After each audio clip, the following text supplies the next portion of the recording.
Scene Vaitla, Kona Venkat, Gopimohan మళ్ళీ కలిశారు అంటే కితకితలు పంచ్లు ఉంటాయి అని బ్రూస్ లీ తొలి ఆటకే వెళ్లిపోయా. Very good. పెద్ద హీరో సినిమా అంటే ముందు ఓ ఫైట్, తర్వాత ఓ పాట తప్పదు కదా. సినిమా అలాగే మొదలవుతుంది. Wish all the best.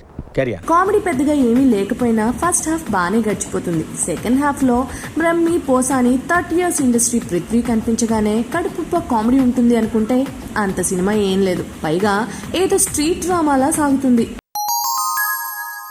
PK getup లో వచ్చి అలీ, సుజుకి సుబ్రహ్మణ్యంగా బ్రహ్మి కూడా నవ్వించలేకపోయారు.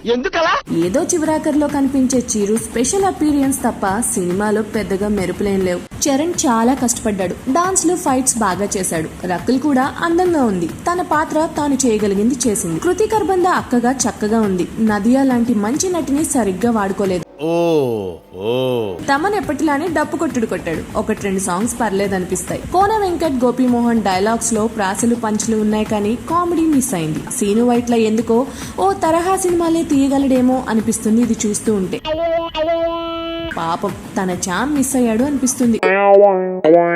బ్రూస్లీ అని పేరు పెట్టినందుకు ఒక ఫైట్స్ మాత్రం బాగా తీశారు. ఓవరాల్ గా ఈ బ్రూస్లీ బూజు పట్టిన పాత మసాలానే. పండగ టైంలో ఏం చేయాలో తెలియకపోతే వెళ్ళండి, లేదు కొంచెం ఆగితే వచ్చే పండగకి ఇంట్లో కూర్చొని టీవీలో చూడొచ్చు.